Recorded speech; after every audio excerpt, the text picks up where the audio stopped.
Welcome to the Hamham.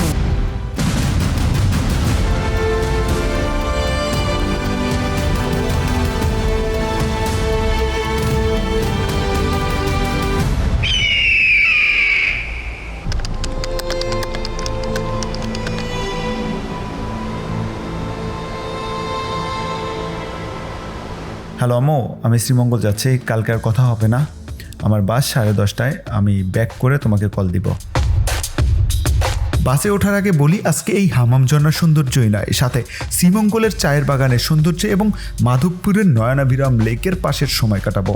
যাত্রাটি শুরু করতে শ্রীমঙ্গলগামী বাস কিংবা ট্রেনে যেতে পারেন। সেক্ষেত্রে ঢাকা থেকে শ্রীমঙ্গলের বাসের ভাড়া হবে 550 থেকে 800 টাকার মতো, আর ট্রেনের ভাড়া হবে 320 থেকে 850 টাকার মতো। তবে ট্রেনে ভ্রমণ করতে হলে মিনিমাম 1 সপ্তাহ আগে টিকিট কেটে ফেলবেন।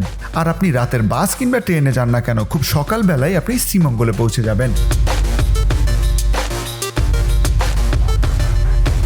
আসসালামু আলাইকুম, গুড মর্নিং এভরিওয়ান। আমি এইমাত্র নাস্তা শেষ করলাম রিজিক রেস্টুরেন্ট থেকে, অ্যান্ড এখান থেকে কিন্তু আপনি জিপ কিংবা সিএনজি ভাড়া নিতে পারেন, কিংবা আপনাকে যেখানে বাসে নামিয়ে দেবে চৌমুহনীতে, সেখান থেকেও জিপ কিংবা সিএনজি ভাড়া নিতে পারেন। অ্যান্ড জিপে আপনার কাছ থেকে ভাড়া রাখবে 3500 টাকার মতো, আর সিএনজিতে ভাড়া রাখবে মাত্র 1500 থেকে 1700 টাকার মতো।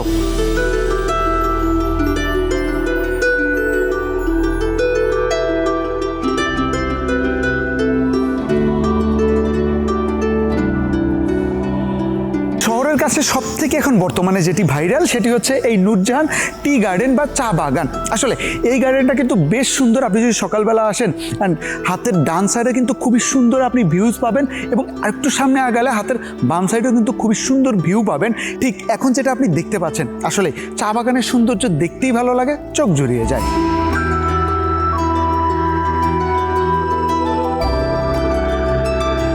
দেখছেন কতটা বেশি সুন্দর লাগে। আসলে এই চা বাগানের সৌন্দর্য আপনি যতই দেখবেন ততই ভালো লাগবে, বাট আপনার দেখলেই চলবে না, সময়ের দিকে নজর দিতে হবে। এখন আমরা সরাসরি চলে যাব মাধবপুর লেকে, সেখানে গিয়ে এই লেকের সৌন্দর্য উপভোগ করব, এবং তারপরে আমরা চলে যাব আমাদের কাঙ্ক্ষিত গন্তব্যতে হামহাম ঝর্ণাতে।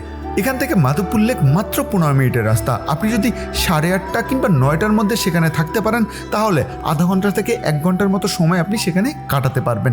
বাট আপনি যদি আমাদের মতো ছবি ভিডিও করতে সময় নিয়ে ফেলেন এই চা বাগানে, তাহলে সরাসরি আপনার চলে যেতে হবে হামাম ঝর্ণাতে। আমরা এখন হামাম ঝর্ণাতে যাচ্ছি, বাট তার আগে আপনাদেরকে মাধবপুর লেকের সৌন্দর্য দেখাই।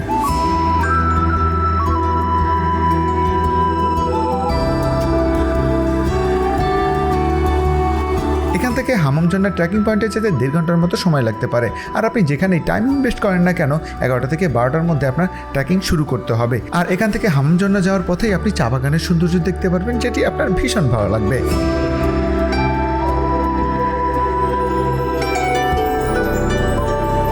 এই সুন্দর গ্রামটার নাম হচ্ছে কলাবনপাড়া। আসলে মূলত এখানে এসেই আপনার বাইক কিংবা জিপ পার্কিং করতে হবে। আর এখানে 1 থেকে সর্বোচ্চ যতজনই হন না কেন, আপনার একটি মাত্র টিকিট কাটতে হবে, যে টিকিটের মূল্য হচ্ছে মাত্র 20 টাকা। আর এখানে আপনি অ্যাংলেট পেয়ে যাবেন 10 টাকা দিয়ে। এই বাসগুলো নিয়ে যাবেন অবশ্যই, কারণ আপনার ট্রেকিংয়ে কাজে লাগবে। আর এখানে আপনি গাইডও পেয়ে যাবেন। আমরা এই চাচাকে নিয়েছি, ওনার নাম হচ্ছে আতাউর চাচা। খুবই ভালো মানুষ এবং সব থেকে অভিজ্ঞ সম্পন্ন একজন গাইড। আমি ওনার নাম এবং নাম্বার ডিসক্রিপশন বক্সে দিয়ে রাখবো। অবশ্যই আসার আগে ওনার সাথে যোগাযোগ করে আসবেন, কারণ ওনার বাসায় কিন্তু আপনি এসে খেতেও পারবেন। এখান থেকে আমাদের হেঁটে যেতে হামাম পর্যন্ত কত সময় লাগবে? সময় লাগবে 2 ঘন্টা। আর মাঝখানে কতবার হচ্ছে আমাদের রেস্ট? মাঝখানে মধ্যে মধ্যে একটু রেস্ট নেবেন আর কি, মানে এই 20-15 মিনিট সময় লাগবে আর কি রেস্টে। আচ্ছা, তাহলে টোটাল 1.5 ঘন্টা আপনার হাঁটতে হবে, মানসিকভাবে প্রস্তুতি নিতে হবে, আর মাঝখানে হচ্ছে আধা ঘন্টার মতো অল্প অল্প আধা ঘন্টার মতো। জি, তো এখন আমরা সরাসরি হামের উদ্দেশ্যে রওনা দেবো। জি চলুন।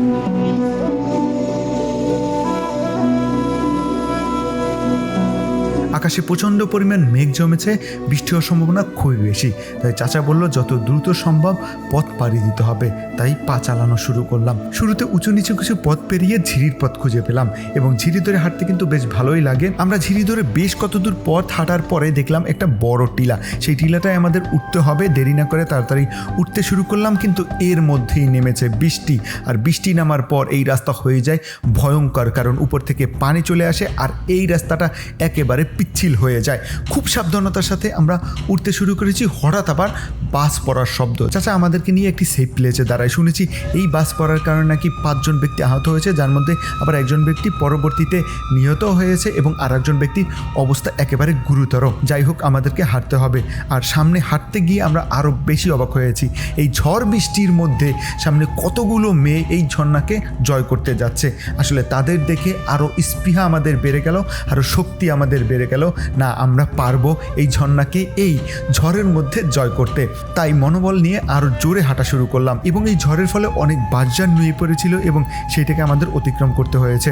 এরপরে উঁচু নিচু পাহাড় পেয়ে একটি টিলার উপর দাঁড়িয়ে দেখলাম কি এখান থেকে একেবারে 75 ডিগ্রি অ্যাঙ্গেলে নিচে নামতে হবে। আপুগুলো লেট না করে নামা শুরু করলো, আমরাও তাদের পিছন পিছন নামা শুরু করলাম এবং একটা পর্যায়ে আপুদেরকে অতিক্রম করে আমরা এসে ঝিরিতে পৌঁছলাম। আর এই ঝিরির নাম হচ্ছে হামহাম ঝিরি। আর এখন এই ঝিরির অবস্থা দেখতে পাচ্ছেন যে কতটা পরিমাণ ভয়ঙ্কর। আমাদের এই ভয়ঙ্কর ঝিরিকে অতিক্রম করে ঝর্ণাকে জয় করতে হবে। তো সেই উদ্দেশ্যে রওনা দিলাম। কিন্তু ভাই, রাস্তাটা এতটা সহজ ছিল না। আপনারা যারা আসবেন অবশ্যই সাবধানতা অবলম্বন করবেন এবং বৃষ্টির সময় আমি বলবো এই ঝিরিতে না নামতে, কারণ যে কোনো সময় আপনাকে ভাসিয়ে নিয়ে যেতে পারে। আর এখানে কিন্তু প্রচুর পরিমাণ মশা। আপনারা আসার আগে অবশ্যই মশার স্প্রে অথবা মলম নিয়ে আসবেন। আর শেষের দিকে এই ঝিরির স্রোতটা এতটাই বেশি ছিল যে আমরা ঝিরি থেকে যেতে পারিনি। আমাদের নতুন করে বাঁশঝাড়ের মধ্য দিয়ে পাহাড়ের উপর থেকে নতুন রাস্তা করে যেতে হয়েছে, যেটা অনেক কষ্টকর ছিল। কিন্তু একটা পর্যায়ে এসে যখন হামাম ঝর্ণার কিছুটা অংশ দেখতে পেরেছি, তখন নিজের মধ্যে এতটা পরিমাণ ভালো লাগা কাজ করছিল যেটি ভাষায় প্রকাশ করার মতো না। চলেন একসাথে এই হামাম ঝর্ণার সৌন্দর্য উপভোগ করি।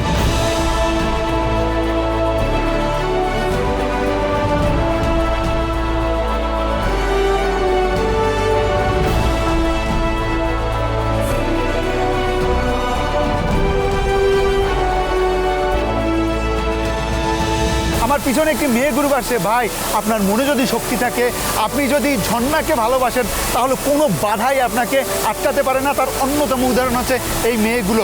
স্যালুট তাদেরকে। তারা এতটা বাধা অতিক্রম করে এই যে ঝিরিপথ, এই ঝিরিপথটার ঝিরিপথ না, মরণ পথকে পাড়ি দিয়ে এই ঝর্ণাকে জয় করেছে। সো আপনার মনে যদি বল থাকে এবং আপনার শরীরে যদি এনার্জি থাকে এবং আপনার যদি এই ঝর্ণাকে জয় করার একটি স্পৃহা থাকে, তাহলে আপনি কিন্তু আসতে পারবেন। সাবধান, ওভার ওভার ওভার সাহস দেখাতে যাবেন না, তাহলে কিন্তু বিপরীত কিছু হতে পারে।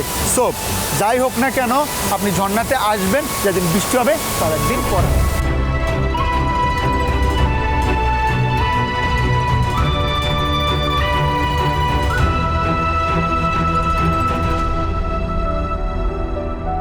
ভিডিওটি কেমন হয়েছে অবশ্যই কমেন্ট বক্সে জানাবেন। যদি ভিডিওটি ভালো লাগে লাইক করবেন, আর চ্যানেল যদি নতুন হন সাবস্ক্রাইব করবেন। আর সময় পেলে অবশ্যই ঘুরতে যাবেন। আল্লাহ হাফেজ।